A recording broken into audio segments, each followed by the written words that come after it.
Você já se sentiu em um momento desesperador e depois percebeu o livramento de Deus? Eu acredito que sim. Em algum momento Deus atuou de uma forma poderosa na sua vida. Se isso aconteceu, conta-me a sua história aqui nos comentários. Eu lhe fiz essa pergunta porque ela tem a ver com aquilo que aconteceu com o povo de Israel na travessia do Mar Vermelho, que é o tema da lição dessa semana. Eles se encontraram em uma situação desesperadora. E quando tudo parecia estar perdido, Deus interviu e os salvou. É sobre isso que vamos estudar nesta semana.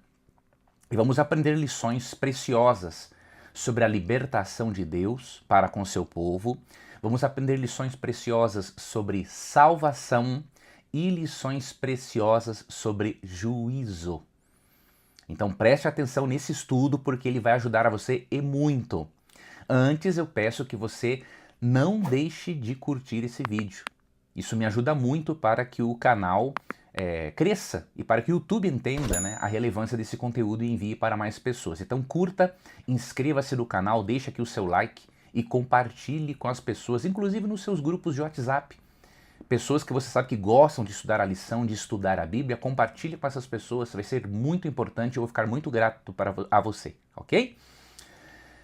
Primeiramente, na noite da Páscoa, o juízo de Deus foi executado sobre aqueles que não estavam cobertos pelo sangue. Você lembra de Êxodo 12, 1 a 12. Deus, ao enviar a 10ª e última praga sobre o Egito, essa 10ª praga envolvia a morte dos primogênitos. Deus já havia enviado outras 9 para não chegar a este nível de juízo, porém, eles foram rebeldes. E somente quem pintou os umbrais da porta da casa com o sangue de um cordeiro é que se livrou do juízo. Interessante que neste momento do juízo divino não escapou ninguém que foi rebelde ou que não teve fé na palavra de Deus. Independente da posição, educação, status, gênero, todas as famílias que não pintaram com sangue o umbral da porta receberam o juízo. Isso nos lembra algo sobre Apocalipse 6, 14 a 17. Obviamente os textos não estão relacionados, né, Êxodo 12 e Apocalipse 6, 14 a 17, mas em Apocalipse 6, ali nós vemos que pessoas, independente de educação, status, gênero, posição, vão pedir para as montanhas e os rochedos caírem sobre elas, de medo de encarar Jesus e Deus Pai no dia do juízo. Então você percebe que o juízo divino, tanto no Antigo Testamento quanto durante a volta de Jesus, vai atingir a todos. Não importa o gênero, status social, posição, educação, todos vão passar pelo juízo. E a única forma de se livrar do juízo é pelo sangue do Cordeiro. Assim como os primogênitos no Egito tiveram a vida preservada por causa do sangue, todos os seres humanos não passarão pelo juízo de condenação, não receberão a ira de Deus se o sangue do Cordeiro estiver não sobre os umbrais de uma porta, mas sobre os umbrais, digamos assim, do seu coração, da sua mente. Então isso nós podemos aprender aqui nesta lição. Depois nós lemos em Êxodo 12, 31 a 36, que quando Deus envia esse juízo, o povo, os egípcios e Faraó até que enfim reconheceram que eles deveriam libertar o povo de Israel. Eles decidiram libertar o povo de Israel, apressar as coisas, apressar o povo para sair de medo de que todos morressem. E Faraó fez um pedido muito estranho. Ele pediu intercessão por si mesmo ao Deus de Israel. Só que quando você lê a história de Faraó, você aprende aqui que ele estava consumido pela rebelião, pelo pecado e pelo orgulho. Ele não estava arrependido. Ele simplesmente estava pedindo essa intercessão porque reconheceu a sua derrota. Ele não se converteu. Ele não permitiu que o Espírito Santo, através das pragas, o convencesse de que existe um Deus verdadeiro e de que ele deveria libertar o povo de Deus e parar com essa prática diabólica chamada escravatura, né? E Romanos 2,4 diz, né, que o Espírito Santo conduz o pecador ao arrependimento, mas Faraó não se permitiu ser conduzido. Neste momento, Deus fez provisões para que os israelitas não saíssem do Egito com mãos vazias. E os egípcios deram prata, ouro e muitos bens como uma forma de pagar pelos salários não pagos aos israelitas durante os séculos de escravidão. Então olha como Deus atuou, né? Deus libertou o seu povo e ainda fez com que o seu povo fosse restituído por todo o trabalho ao longo de séculos sem ter sido devidamente assalariado.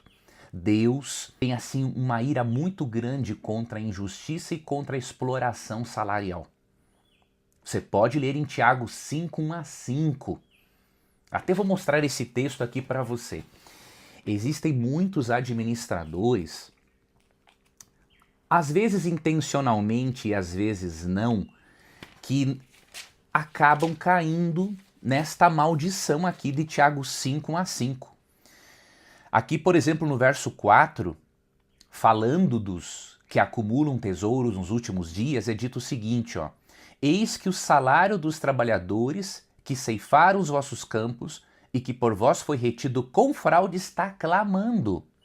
E os clamores dos ceifeiros penetraram até os ouvidos do Senhor dos Exércitos.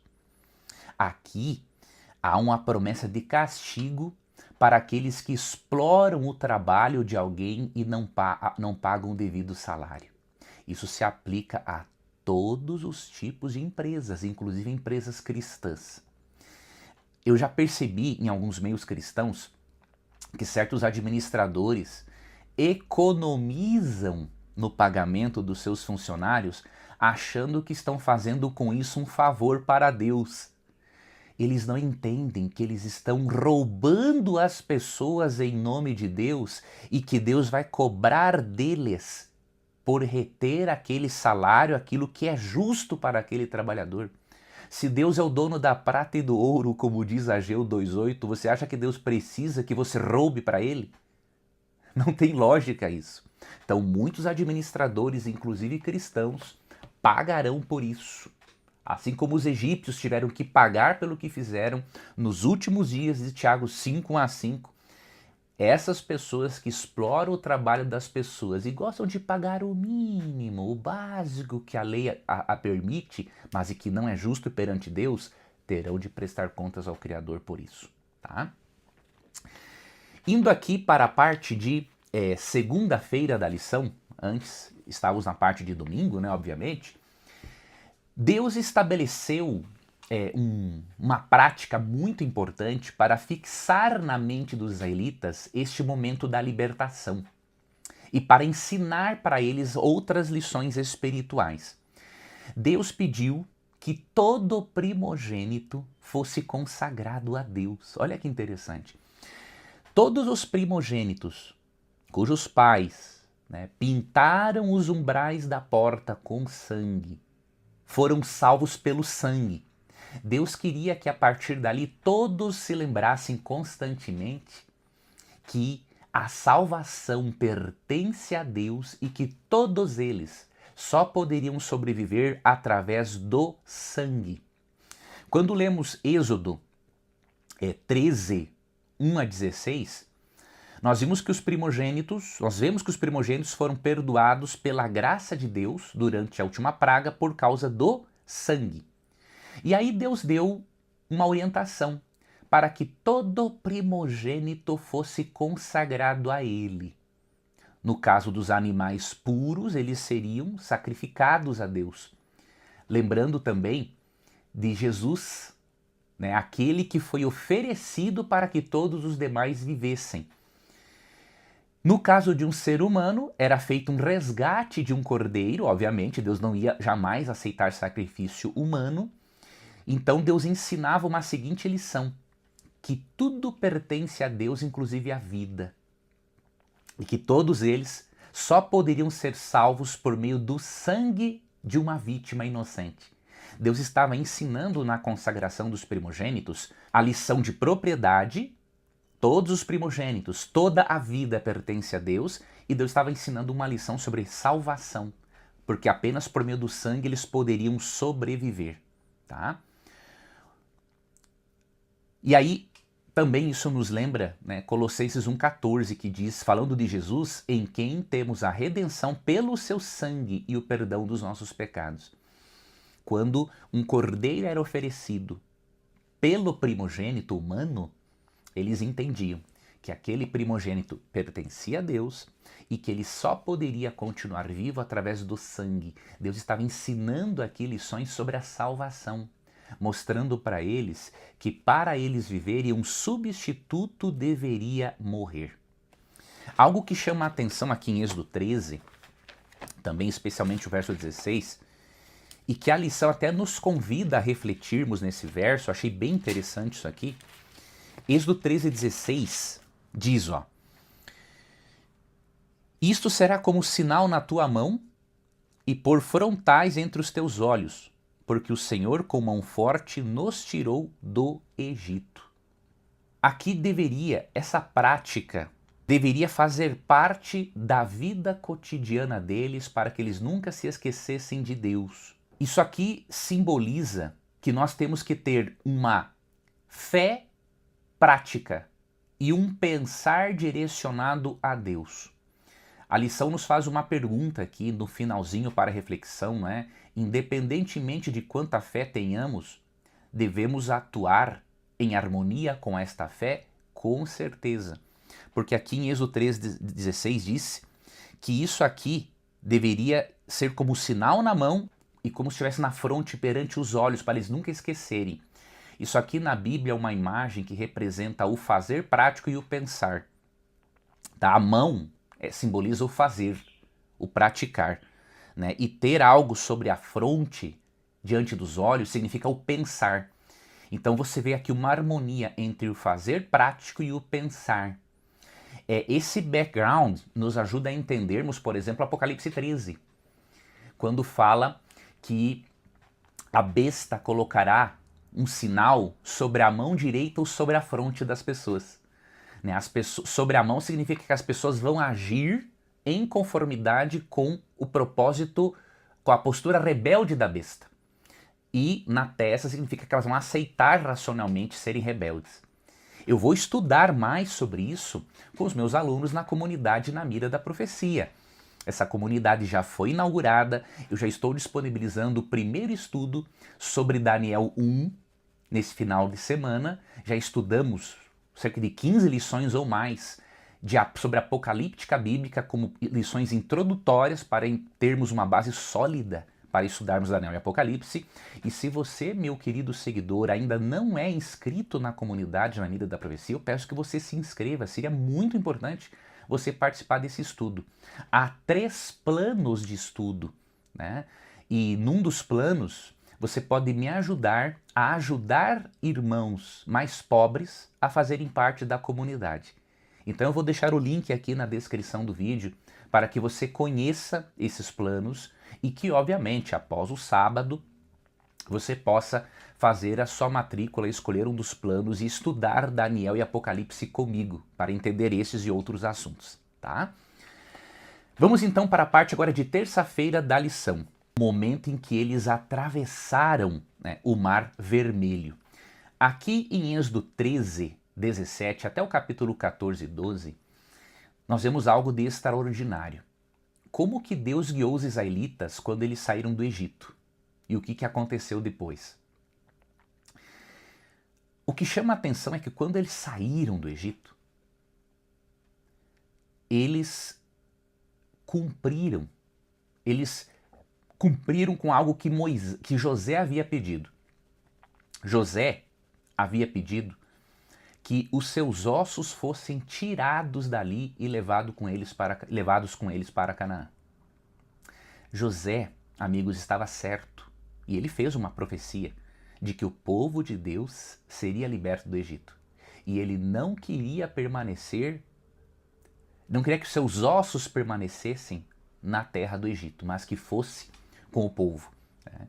E eles, isso aqui, José tinha pedido isso lá em Gênesis 50, 24 e 25, porque ele cria que Deus atuaria por meio de Israel e os levaria para a terra prometida, como lemos ali também em Hebreus 11, 22. Eles pegaram os ossos de José e saíram do Egito. E olha o que Deus fazia. Deus, durante o dia, os guiava pelo deserto em uma coluna de nuvem. E durante a noite, Deus os guiava através de uma coluna de fogo. Eu fiquei imaginando isso aqui, a sobrenaturalidade disso, o quanto isso deve ter sido assim extraordinário. E eu até decidi gerar, né, uma imagem disso na inteligência artificial só para tentar imaginar um pouquinho, uma vírgula da vírgula da vírgula, do quanto isso foi significativo para eles. Verem de forma sobrenatural uma coluna de nuvem os guiando durante o dia. Deus estava ali, né, naquela coluna de nuvem, e durante a noite uma coluna de fogo os guiando pelo deserto. Né? Deus fez isso.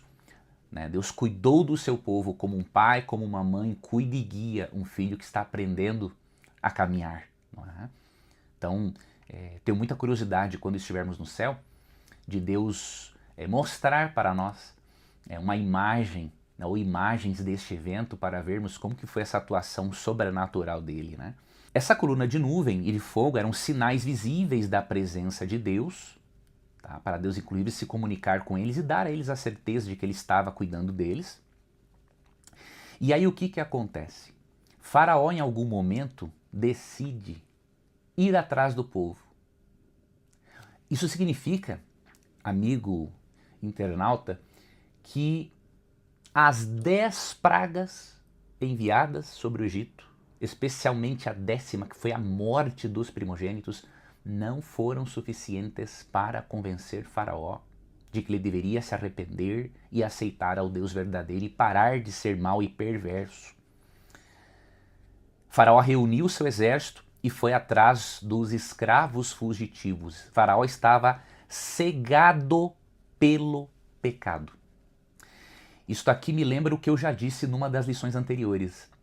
Há pecadores que, se Deus atuasse neles pela eternidade toda, eles continuariam sendo rebeldes. Há casos perdidos. Não porque o problema está em Deus ou no poder dele, mas há pessoas que endurecem o coração como barro, assim como aconteceu com o Faraó. Agora, aconteceu algo aqui muito curioso e ao mesmo tempo triste. Quando os exércitos, o exército egípcio estava atrás deles, mesmo eles sendo guiados por uma nuvem durante o dia, por uma coluna de fogo durante a noite, tendo sinais visíveis da presença de Deus, ao verem o exército egípcio atrás deles, eles acharam que Deus agora iria permitir que todos fossem mortos. Olha que coisa triste. O endurecimento do coração humano e a falta de fé. E em Êxodo 14:12, disseram a Moisés: será por não haver sepulcros no Egito que nos tiraste de lá para que morramos neste deserto? Por que nos trataste assim, fazendo-nos sair do Egito? E eles chegam a dizer no verso 12 que era melhor servir aos egípcios do que morrer no deserto. Apesar das 10 pragas que Deus fez, que Deus enviou sobre os egípcios, a coluna de nuvem os guiando, mostrando claramente a presença de Deus, mesmo assim, eles estavam duvidando de Deus. Olha, a paciência que Deus teve que ter com o povo não foi brincadeira. E a paciência também, queridos, que Deus tem para conosco também não é brincadeira. Né? Vamos aqui para a parte de quarta-feira. Aí quarta, quinta, encerramos o nosso estudo da semana. Aqui, Deus, apesar da ingratidão do povo e da falta de fé, Deus deu uma orientação para eles. Avancem. Marchem pela fé. E em Êxodo 14, 13 a 31, apesar da falta de fé do povo, Deus livrou a Israel das mãos dos egípcios e matou aos egípcios. Aqui, nesse trecho de Êxodo 14, 13 a 31, a lição nos mostra 4 pontos cruciais sobre como lidarmos, sobre como atuarmos em situações difíceis. Dá para extrair essas 4 lições. A primeira coisa que nós vamos fazer é não agirmos como os israelitas, né? Temos constantes evidências da presença e da atuação de Deus em nossas vidas e mesmo assim acabamos duvidando dele. Então a primeira coisa que vamos fazer é não fazermos como os israelitas fizeram. Os 4 pontos que a lição destaca aqui na parte de quarta-feira, o primeiro, não tema. Isso está em Êxodo 14, 13. Para não temer, é importante desenvolver a confiança em Deus. É através da confiança em Deus que nós conseguimos vencer o medo. Uma outra coisa, amigos, que nos ajuda a vencermos o medo, e até lembrei desse texto aqui agora, não está esse texto na lição, porque ele não tem a ver com o assunto, mas o princípio dele vai nos ajudar nisso. Além da confiança em Deus, precisamos desenvolvermos mais amor por Deus para termos menos medo dos problemas e das situações difíceis da vida. 1 João 4,18 diz, no amor não existe medo. Antes o perfeito amor lança fora o medo.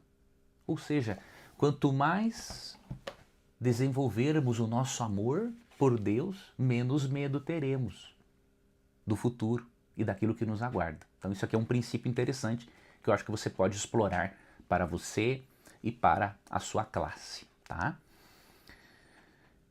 Devemos lembrar de Isaías 41, 10 e 13, né? Deus diz ali, não temas porque eu sou contigo, não te assombres porque eu sou o teu Deus. Eu te fortaleço, eu te ajudo e te sustento com a minha destra fiel. Então, primeira coisa, não temer.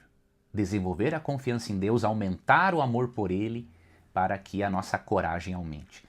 Outro princípio, outro ponto crucial que nos ensina como atuarmos em situações difíceis, diz ali no verso 3, mantenham-se tranquilos. O que é manter-se tranquilo? É confiar em Deus e esperar pacientemente por sua intervenção poderosa. Tá? Tranquilidade não significa que você vai ficar apático diante da situação, não é isso. Mas você vai confiar em Deus e esperar pacientemente até Ele trazer a solução para aquilo que você precisa e no tempo dele. Terceira dica, reconhecer a liderança e a ajuda de Deus. Isso está ali também nesse texto de Êxodo 14, 13. Tá?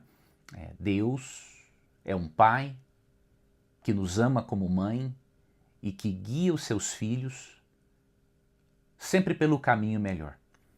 Se Deus guiou o povo de Israel durante o dia com uma coluna de nuvem, durante a noite com uma coluna de fogo, imagine o que Ele vai fazer também para guiar você, através tanto de manifestações visíveis quanto de impressões na sua mente, por meio do Espírito Santo. Você também tem que passar tempo com a palavra de Deus. Quanto mais você lê a Bíblia, mais orientação divina você tem para viver neste mundo. E o quarto ponto, lembrar que Deus lutará pessoalmente por nós. Deus lutou pessoalmente por seu povo, Êxodo 14, 14. E quando lembramos que Deus está à frente das nossas batalhas e à frente da nossa vida, a vida fica mais fácil de ser vivida, os problemas ficam mais fáceis de serem suportados. Indo para a parte de quinta-feira, nós vemos aqui que quando eles marcharam, aqui há uma união entre fé e ação, entre fé e obras, eles tiveram que marchar para que o Mar Vermelho, no hebraico não é Mar Vermelho, é Mar dos Juncos, não é? Eles tiveram que marchar para que Deus, através de Moisés, ao tocar o mar com o bordão, as águas se separassem. Então aqui há uma união entre fé e obras. Se Deus dissesse para eles marcharem e eles não marchassem, o exército egípcio os pegaria. Mas veja que a união entre fé e obras, as obras aqui não são meio de salvação. Lembra, eles foram salvos pelo sangue do Cordeiro, pela graça de Deus. Só que pessoas salvas pelo sangue do Cordeiro devem marchar. Então, quando você vê no meio religioso o antagonismo entre fé e obras, isso é um absurdo. Isso não existe. Infelizmente, há pessoas querendo justificar seus comportamentos pecaminosos, anulando a lei de Deus da vida delas. E Deus vai cobrar por isso. E aí, quando Deus pede para o povo marchar, usa Moisés para abrir aquele mar, você imagine também aquelas águas formando espécie de duas paredes de cada lado e o povo atravessando em seco. Essa é uma outra cena que eu gostaria muito que Deus me mostrasse na eternidade. E aí, quando eles passaram em segurança, Deus deu a ordem para Moisés, para que ele tocasse o mar, e assim as águas desceram e mataram todos os egípcios, inclusive Faraó, de acordo com o Salmo 136:15. Certa vez eu vi o Rodrigo Silva mencionar que no sepulcro do faraó do Egito foi encontrado um outro corpo, indicando o quê? Um estudo que o Rodrigo mencionou, indicando o quê? Que realmente alguém foi colocado no lugar de Faraó por ele ter morrido naquele momento com o exército. Então, esse estudo que o Rodrigo Silva mencionou, e especialmente esse Salmo 136:15, nos dão uma luz sobre esse assunto. E aí, quando Deus livra o seu povo, Moisés, sobre inspiração divina, cria um cântico, conhecido como Cântico de Moisés, em Êxodo capítulo 15. O Cântico de Moisés é muito interessante porque ele ensina duas coisas que vão fazer parte da vida do povo de Deus nos últimos dias, de acordo com o livro do Apocalipse, no capítulo 15. Olha que interessante.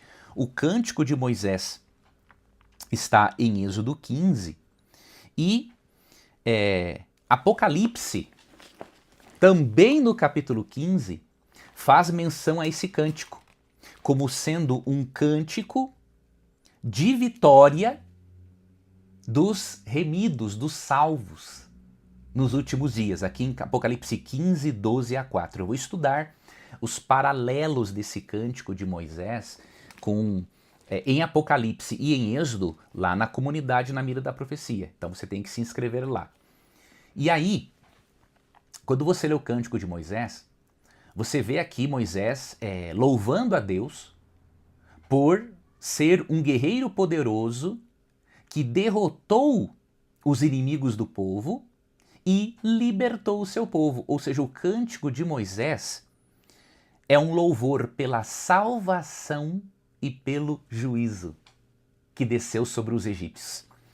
Tanto que você vê claramente isso aqui, especialmente nos 3 primeiros versos, né? Versos 1 e 2, Moisés louva a Deus por ele ter lançado no mar o cavalo e o seu cavaleiro, ou seja, Deus executou juízo. E aí no verso 2 fala que o Senhor é a minha força, o meu cântico, a minha salvação. E no verso 3 chama o Senhor de homem de guerra. Então o cântico de Moisés louva a Deus por ele ser juiz e por ele ser o salvador do povo. Ele salvou o povo dos egípcios e ele executou o juízo sobre os egípcios. E olha que interessante, a mesma coisa, os salvos, quando Jesus voltar e irem com ele para a eternidade, eles vão cantar o cântico de Moisés. Eles vão agradecer a Deus por ele julgar os poderes perseguidores e opressores, lá do Apocalipse 13, não é? Um poder político, poder religioso, e todos os rebeldes perseguirão o povo de Deus naquele momento em que ocorrerá a marca da besta. Então Deus vai julgar esses poderes, essas pessoas perseguidoras, e vai salvar o seu povo. Então o povo dos últimos dias canta esse cântico celebrando o juízo de Deus sobre os adoradores da besta e perseguidores, e celebrando a libertação que Deus efetuou para com eles. Interessante que em Daniel 7, 25 a 27, quando se conclui a primeira fase do juízo, o juízo pré-advento, você percebe as duas coisas juntas, juízo e libertação. Em Daniel 7, 25, Deus julga o poder representado pelo chifre pequeno, que é o mesmo poder de Apocalipse 13, que vai receber juízo.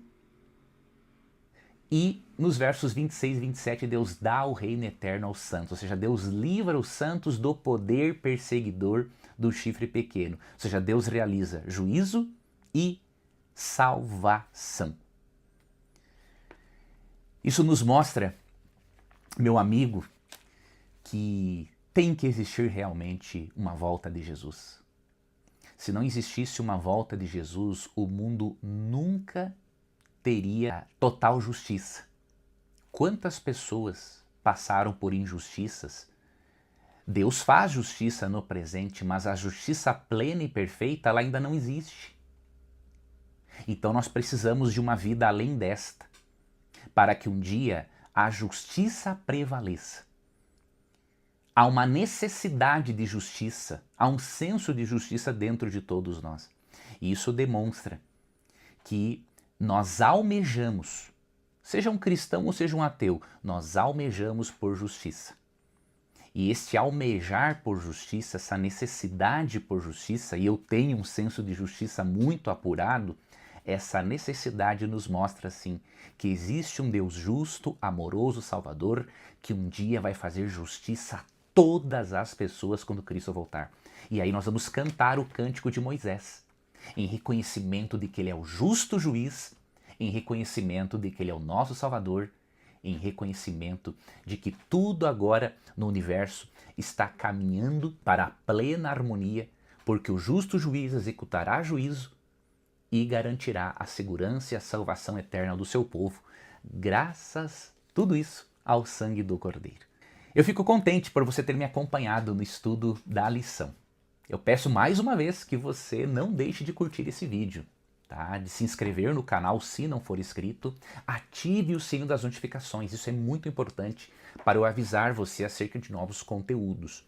Por falar em novos conteúdos, deixe aqui nos comentários sugestões de vídeos. Eu estou pretendendo fazer mais vídeos aqui no meu canal, pelo menos 3 por semana. Dependendo do quanto vocês assistirem, eu poderei fazer até todos os dias, tá? Então, se você tiver a pensar assim, Leandro, eu gostaria de aprender sobre isso. Olha, esse assunto me interessa. Coloca aqui nos comentários, tá ok? Ó, que você tenha uma feliz sexta-feira, um feliz sábado, um ótimo final de semana e que a graça de Cristo acompanhe você e toda a sua família. Até uma próxima vez, se Deus quiser.